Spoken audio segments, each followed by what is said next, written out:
1935, 36 ஆண்டுகளிலே தமிழகத்திலே இந்தி மொழி கட்டாய பாடமாக புகுத்தப்பட்டது. அப்பொழுது ராஜா அவர்கள் சட்டமன்றத்திலே எதிர்க்கட்சி தலைவராக இருந்தார்கள்.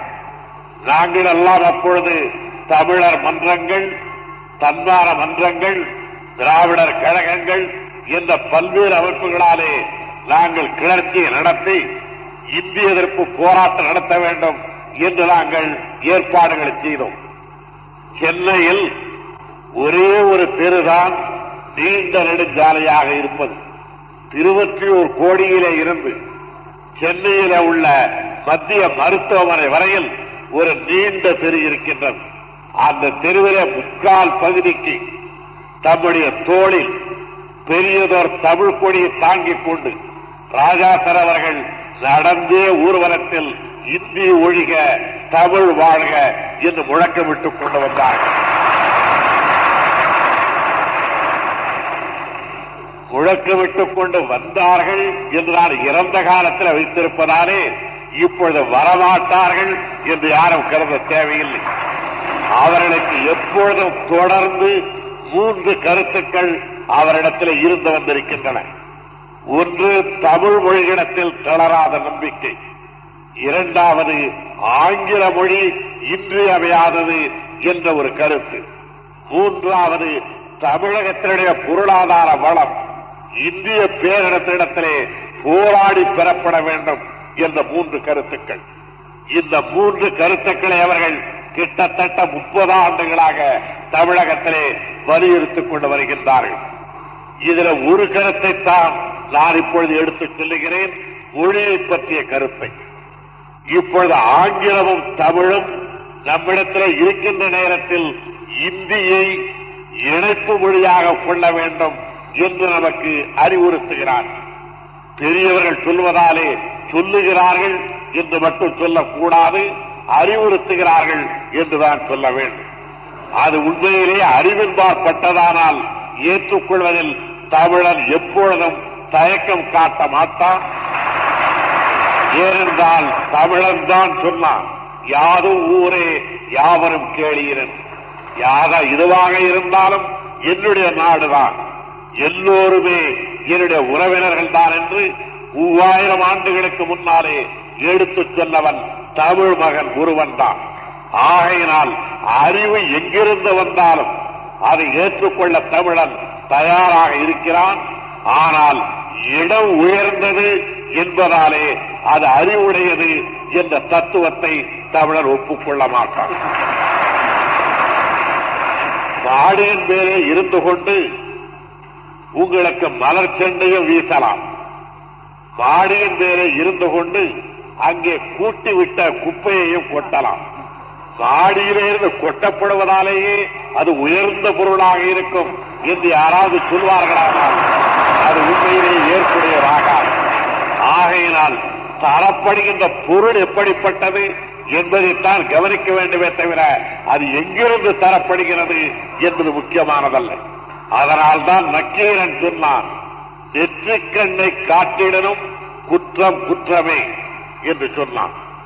அதைவிட பெரியவராக இன்றைய தினம் நமக்கு பலரை சொல்லப் போகிறார்கள். மற்ற எவ்வளவு பெரியவராக இருந்தாலும் அனைவரும் 2 கண் உடையவர்கள்.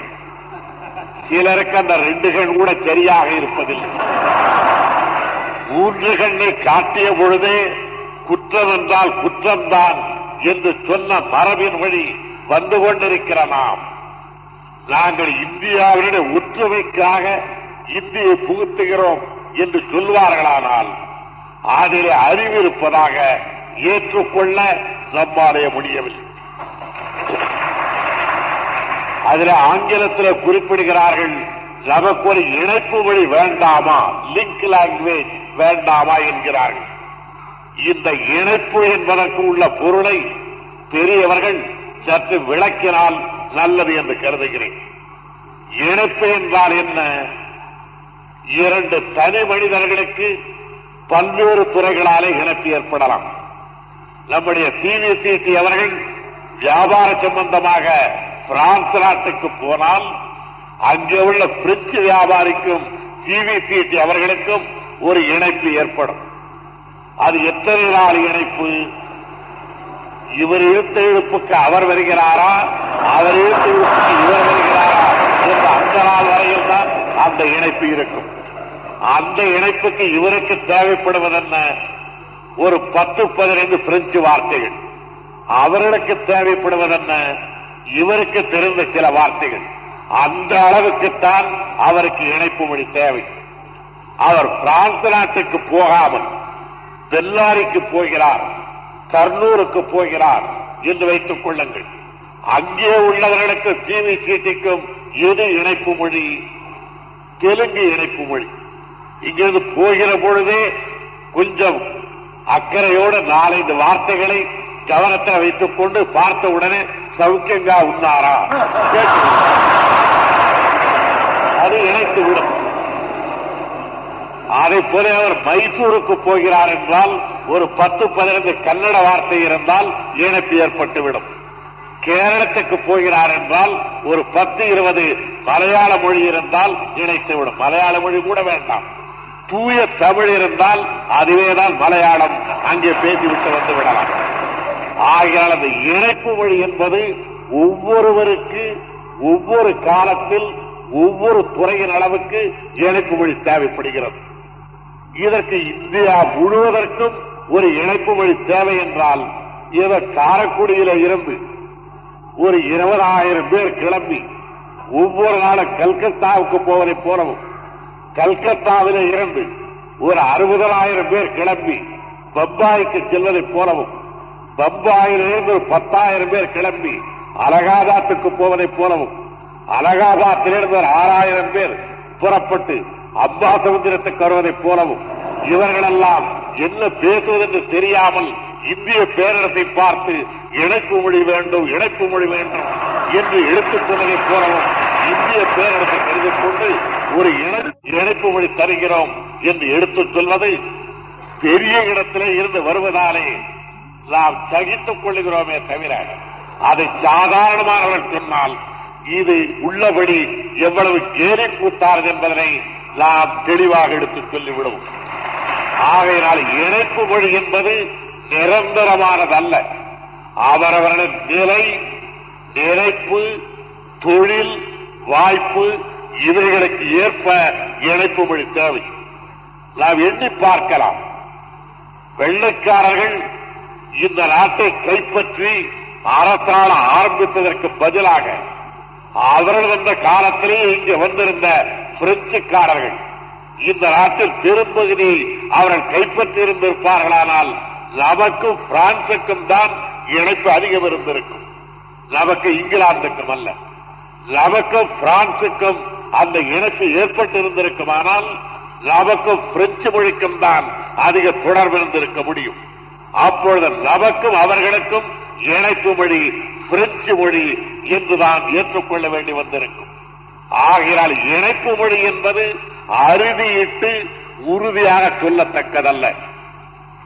அறுதியிட்டு சொல்லத்தக்க மொழி ஒன்றே ஒன்றுதான், அவனவனுடைய தாய்மொழி. அது கற்றுக் கொடுத்து வருவதல்ல, கருவியிலே உருவாவது. அது படித்து தெரிந்து கொள்வதல்ல, பேசி பழக்கத்தினாலே அது வந்து கொள்வது. இந்திய படிக்கிறோம் என்று வைத்துக் கொள்ளுங்கள். வகுப்பறையில படித்துவிட்டு ஒரு மாணவன் வீட்டிற்கு வருகிறான்.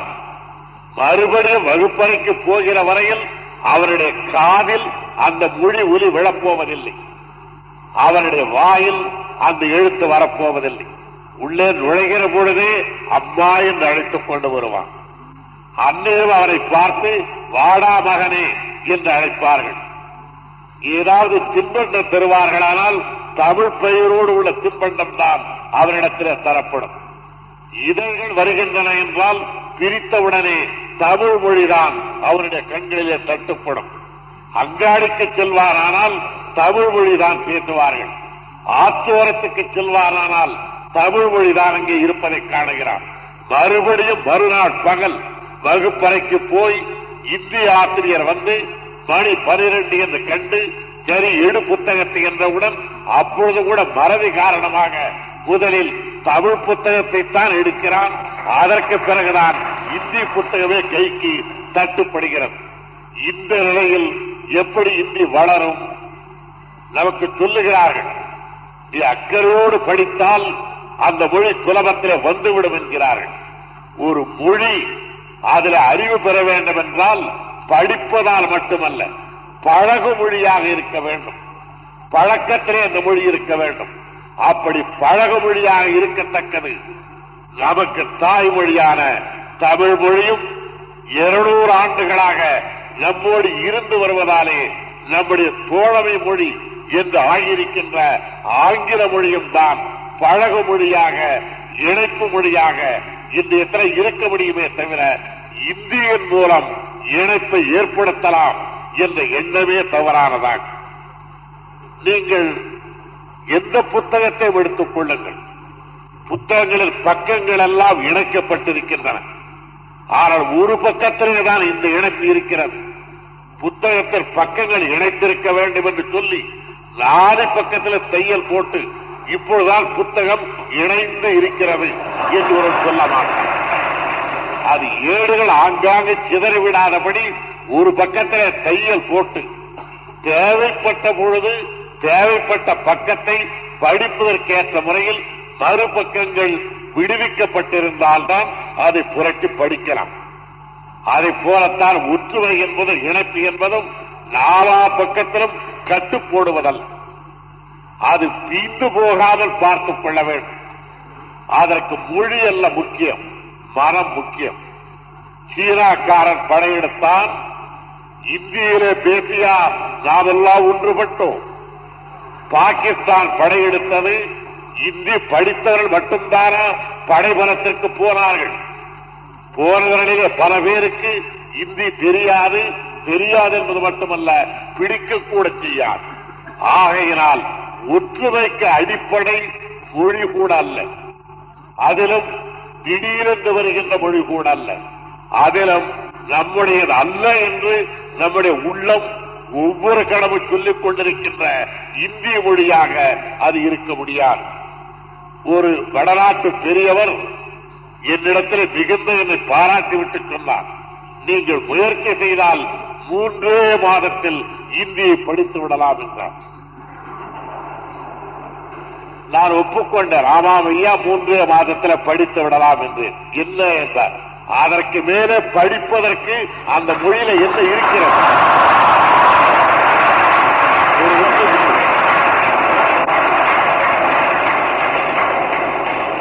ஆனால் நம்முடைய தமிழ் மொழியில் அப்படி சொல்வதற்கில்லை. 30 ஆண்டுகள் படித்தவர்கள் கூட இன்னும் எனக்கு இந்த இடத்தில் பொருள் சரியாக விளங்கவில்லை என்று இன்றைய தினம் கூட புலவர்கள் கஷ்டப்படுகிறார்கள், நம்மை போன்ற சாதாரண மக்கள். அப்படிப்பட்ட மொழி நம்முடையது. நாம் தாழ்ந்திராமல் இருந்திருப்போமானால் இதை ஆட்சி மொழியாக ஏற்றுக்கொள்ளுங்கள் என்று இந்தியாவில் உள்ள மற்ற பகுதிக்கு நாம் கட்டளை பிறப்பித்திருக்க வேண்டும். ஆனால் இன்றைய தினம் நாம் தாழ்ந்து போயிருக்கின்றோம். தாழ்ந்து போய் இருந்தாலும் பிறருடைய தாழ்படிய மாட்டோம் என்ற தமிழ் மரபு நம்மிடத்தில் நிரம்ப இருக்கின்றது. ஆகையினால் தமிழ், ஆங்கிலம் ஆகிய 2 மொழிகளையும் தமிழ் தங்களுக்கு வாழ்க்கைக்கு தேவையான மொழிகளாக அவர்கள் வைத்துக் கொள்ள வேண்டும் என்பதில் தமிழக அரசு முனைந்திருக்கிறார்.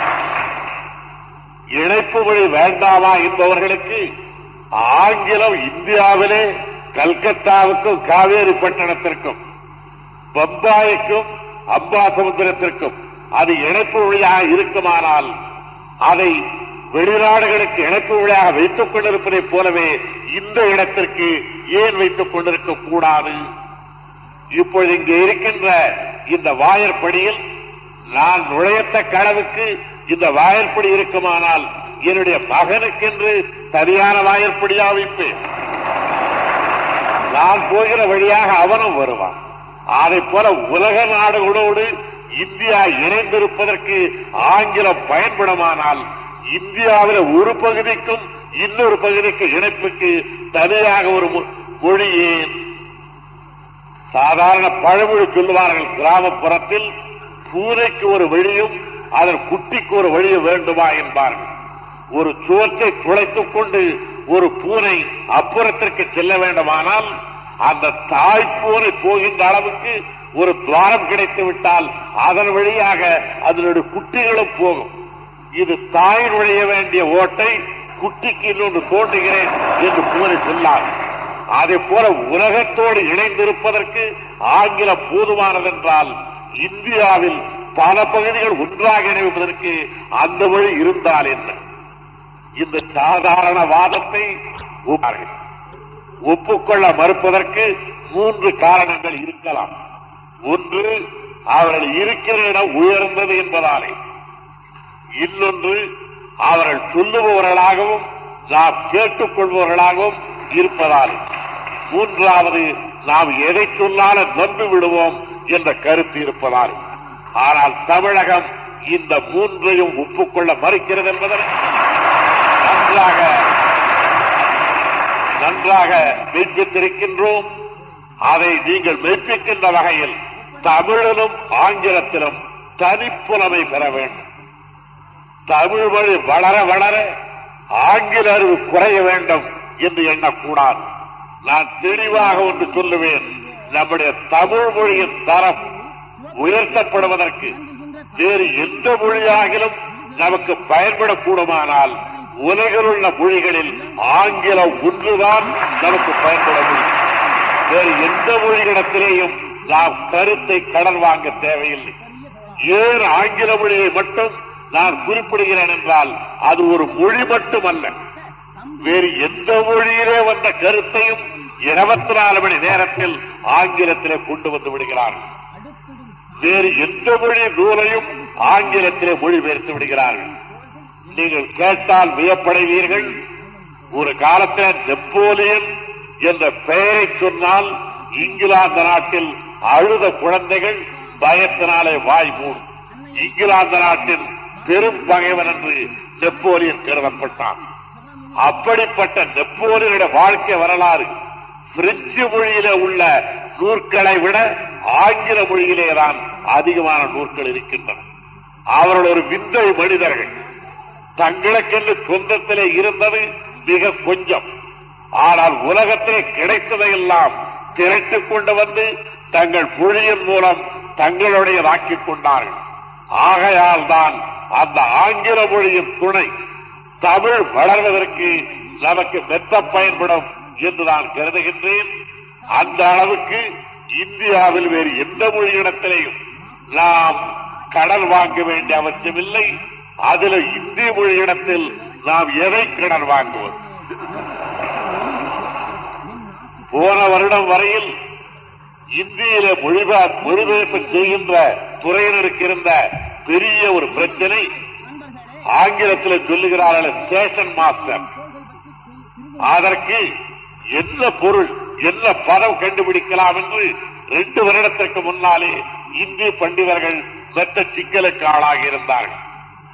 போன வருடத்திலே கூட இந்திய மொழியிலே பதங்கள் இல்லாததாலே மற்ற மொழிகளிலே உள்ளதற்கு அதை புகுத்துவது என்று ஆரம்பித்து ஆங்கிலத்தில் பெடரேஷன் என்றிருக்கின்ற பதத்திற்கு, அசோசியேஷன் என்றிருக்கின்ற பதத்திற்கு இந்தியிலே என்ன வார்த்தை சேர்க்கலாம் என்று ஒவ்வொரு மொழியாக ஆராய்ந்து நம்முடைய தமிழகத்திலிருந்து சென்ற ஒரு வழக்கறிஞர் அசோசியேஷன் என்றால் கழகம் என்று சொல்லலாம் என்று எடுத்துச் சொல்ல, அதை கேட்ட ஒரு வடநாட்டு அரசியல்காரர் கழகம் என்று காதிலே விழுந்தவுடனே ஐயோ அது வேண்டாம் என்று சொல்ல,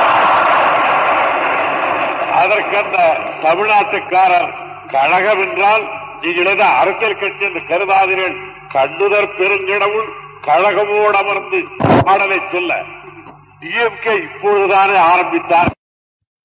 சரி, அப்படியானால் அது வேண்டாம் என்று சொல்லிவிட்டு சங்கம் என்று வைத்துக் கொள்ளலாமா என்று ஒருவர் கேட்க, அதை கேட்டவுடனே வங்காளத்துக்காரர்கள் வங்காள மொழியில் சங்கம் என்றால் வேறு மாதிரியான பொருள் இருக்கிறது, எங்களுக்கு வேண்டாம் என்று அவர்கள் சொல்ல, மன்றம் என்று வைக்கலாமா என்று கேட்க, அது அவ்வளவாக அவர்களுக்கு தெரியாததாலே வைத்துக் கொள்ளலாம் என்று போன வருடத்தில் தற்காலிக முடிவெடுத்தார்கள். நிரந்தர முடிவு எனக்கு இன்னமும் தெரிவிக்கப்படவில்லை. அந்த அளவுக்கு வளமற்றிருக்கின்ற ஒரு மொழியை இணைப்பு மொழியாக கொள்வது நாங்கள் இருவரும் கைகோர்த்துக் கொண்டு உலாவினோம் என்று கையிழந்த ஒருவரும் கையுள்ள ஒருவரும் பேசிக் கொள்வதற்கு சமானமாகவும் நான்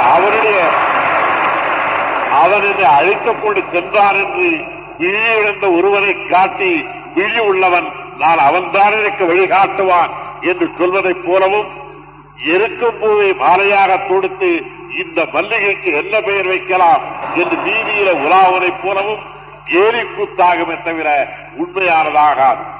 ஆகையினால் அழகப்பாவின் அறிவாலயத்தில் பயிலுகின்ற நீங்கள் தமிழ் மொழியிலே வல்லுநர்களாகவும் ஆங்கில மொழியிலே நல்ல திளைத்தவர்களாகவும் இந்த இருமொழிகளை கொண்டு தமிழகத்திலேயும் இந்தியாவிலேயும் உலகத்திலேயும் நம்முடைய தன்மானத்தை காத்துக்கொண்டு நம்முடைய தனித்தன்மை வெற்றித்து வாழ முடியும், வளர முடியும் என்ற நம்பிக்கையோடு நீங்கள் வாழ வேண்டும், வளர வேண்டும் என்று உங்களை வாழ்த்தி இந்த விழா நாளன்று நான் இங்கே வந்திருந்தேன். டாக்டர் அழகப்பா அவர்களின் 30-40 ஆண்டுகளுடைய அவருடைய வாழ்க்கை வரலாற்றை ஓரளவுக்கு எடுத்துக்காட்டத்தக்க விதத்தில்